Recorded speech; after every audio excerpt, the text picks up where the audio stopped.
मित्रांनो, मी तुमची प्यारी मैत्रीण परी।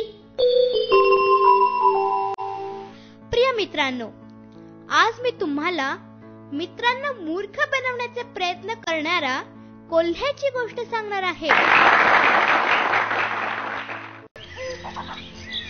एकेकाळी जंगलात एक कोल्हा राहत होता।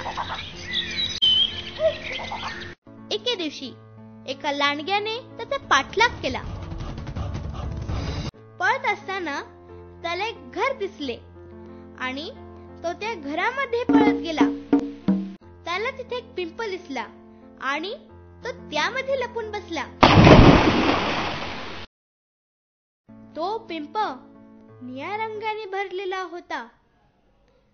तो निळा रंग त्याच्या शरीराला लागला व त्याचा रंगच बदलला। कोल्ह्याने आरशाकडे बघितले व तेव्हा त्याला स्वतःचा बदललेला रंग दिसला। त्याला आनंद झाला, कारण जंगलामध्ये नवीन शक्तिशाली प्राणी आला आहे, म्हणून सगळे जण त्याला घाबरतील असे त्याला वाटत होते। स्वतःच्या नवीन रूपाचा फायदा घेऊन कोल्ह्याने इतर प्राण्यांना भीती दाखवणे चालू केले। मग काय झालं परी?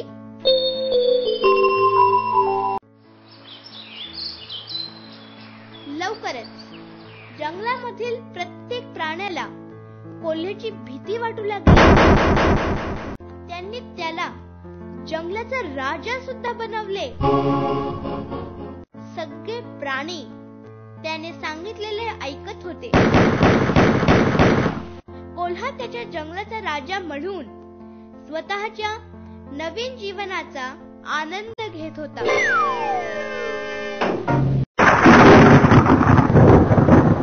एके दिवशी मुसळधार पाऊस आल्यामुळे कोल्हा भिजला।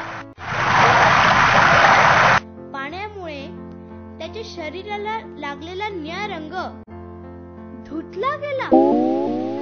प्रत्येक प्राण्याने कोल्ह्याला ओळखले आणि त्याला मारून टाकेपर्यंत त्या सर्वांना त्याचा राग आला।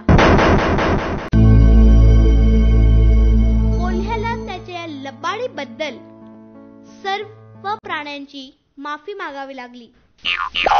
तर आपण काय शिकलोत मित्रांनो? आपण शिकलोत की खोटे कधीही जास्त काळ लपून राहत नाही आणि सत्याचा नेहमीच विजय होतो।